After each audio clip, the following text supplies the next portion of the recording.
కోడలు: happy birthday అత్తయ్య. అత్త: థాంక్ యూ కోడలా. నాకు 60 సంవత్సరాలు నిండిన సందర్భంగా నీకొక బంపర్ ఆఫర్ ఇస్తున్నాను.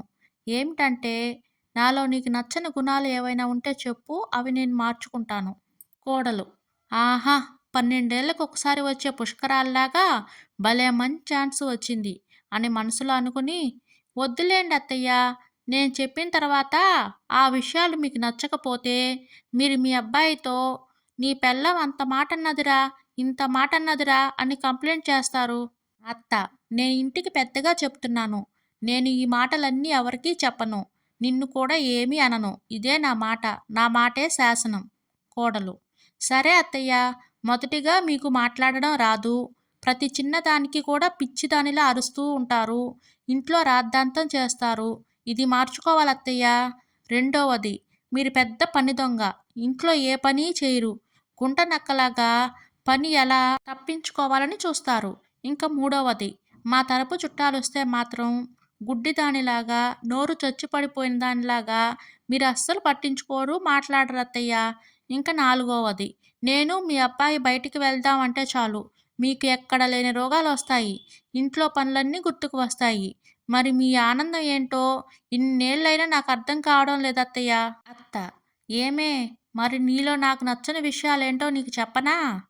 కోడలు: అమ్మ, ఆశ, దోశ, అప్పడం, వడ నాకు బుర్ర లేదనుకుంటున్నారా అడిగి మరీ తిట్టించుకోవడానికి? అత్త: నువ్వు చాలా తెలివైన దానివే కోడలా. సర్లే కానీ, నువ్వు నీ మొగుడు మాత్రమే దోశలు వేసుకుని తిన్నారు. మిగతా వాళ్ళకి ఎవరు వేస్తారు దోశలు? కోడలు: భలేవారు అత్తయ్య, మీకు ఆ దేవుడు 2 చేతులు ఇచ్చాడు కదా, వేసుకుని తినండి. నేనేమైనా వద్దు అన్నానా? అత్త: ఏంటే, నేను నేను వేసుకుని తినాలా దోశలు? ఇంటి కోడలు నువ్వుండగా నేను వంటింట్లోకి వెళ్ళి నేను దోశలు వెయ్యాలా? కోడలు: ఆ, ఇంటి కోడలు కాదని ఎవరన్నారు? నేను ఒక్కదాన్నే కాదు కదా ఇంటి కోడల్ని, ఇంకో కోడలు కూడా ఉంది కదా, ఆ కోడల్ని వేయమనండి దోశలు. ఇంటికి పెద్ద కోడలు అయినంత మాత్రాన ఇంట్లో అన్ని పనులు నేనే చేయాలని రాజ్యాంగంలో రాసిలేదు కదా. ఇన్ని రోజులు గొడ్డులాగా కష్టపడ్డాను. ఇంక నాకు ఓపిక లేదు. ఇంట్లో అన్ని పనులు నేనే చేస్తున్నా. ఏం చిన్న కోడలు ఏ పని చేయదా?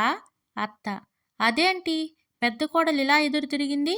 ఇంట్లో పనులన్నీ పెద్ద కోడలతో చేయించవచ్చని చిన్న కోడలు వాళ్ళ అమ్మ నాన్న దగ్గర ఎక్కువ కట్నం తీసుకున్నాను. ఇప్పుడు ఇంటి పని చేయమంటే చిన్న కోడలు ఎందుకు చేస్తుంది? అసలే పట్నం పిల్ల, ఏ పని చేతగాదు. వాళ్ళకి ఆస్తిపాస్తులు ఉన్నాయనే కదా ఎక్కువ కట్నం తీసుకుంది అని మనసులో అనుకుని, అదేంటి కోడలా అలా అంటున్నావ్? చిన్న కోడలు బోలెడంత కట్నం తెచ్చింది. దానికేం కర్మ పట్టింది ఇంటి పనులు చేయడానికి? కోడలు: అత్తయ్య, మా వాళ్ళు కూడా వాళ్ళకు ఉన్నంతలో కట్నం ఇచ్చారు. నేను ఈ ఇంటికి వచ్చింది కోడలుగా మాత్రమే, ఇంటి పని మనిషిగా కాదు. మీ చిన్న కోడలు ఎక్కువ కట్నం తీస్తే మీ నెత్తిన పెట్టుకోండి. ఆవిడ గారు కాలు కింద పెట్టకుండా మీరే అన్ని పనులు చేసి పెట్టండి ఆవిడ గారికి. అంతేగాని ఆవిడ గారికి అన్ని పనులు చేసి పెట్టనవసరం నాకు లేదు.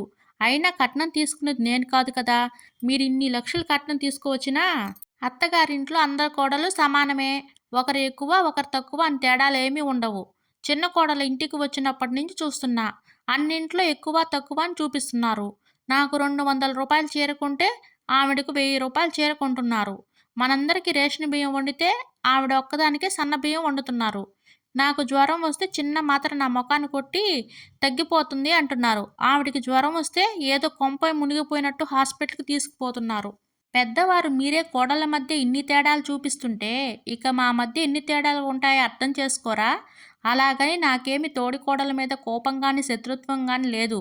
కాకపోతే నేను ఈ ఇంట్లో తనలాగా కోడలినని నా గౌరవం నాకు ఇవ్వండి అని చెప్తున్నానంతే. అత్త: ఏంటి కోడలా, ఎప్పుడూ లేనిది ఇవాళ గొంతెత్తి మాట్లాడుతున్నావు? అంతగా నువ్వు ఇక్కడ కష్టపడిపోతూ ఉంటే పోయి నీ బ్రతికేదో నువ్వు బ్రతుకు.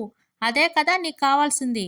కోడలు: అత్తయ్య, నేను ఆ మాట అనలేదు. ఇద్దరు కోడళ్ళు కలిసే పనులు చేసుకుంటాం అని అన్నాను. అంతే. విడిపోవాలనే ఆలోచన నాకు లేదు. మీకు కానీ అలాంటి ఆలోచన ఉంటే మా వాటా ఏదో మాకు ఇచ్చేయండి. దర్జాగా వెళ్ళిపోతాం. అత్త: ఆస్తి కాదు కదా, ఒక్క రూపాయి కూడా నా ఆస్తుల నుండి నీకు ఇవ్వను. నువ్వు చేస్తే ఎంత, చేయకపోతే ఎంత. రేపే నేను పని మనిషిని పెట్టుకుంటాను చూడు. కోడలు: పెట్టుకోండి పెట్టుకోండి, ఎవడొద్దన్నాడు? పని మనిషి పనుల వరకే. ఏదైనా ఆపద వస్తే అప్పుడు మన వాళ్ళే మనకి చేయాలి అని మర్చిపోకండి. ఛీ! ఛీ! ఇంత వయసు వచ్చినా కూడా బుద్ధి మాత్రం మారలేదు. ఎప్పుడు చూడు అత్తగారి పెత్తనం చూపిస్తారు. నా పెళ్ళైనప్పటి నుంచి చూస్తున్నా మీరు మారతారేమో అని. మీరు మారరు.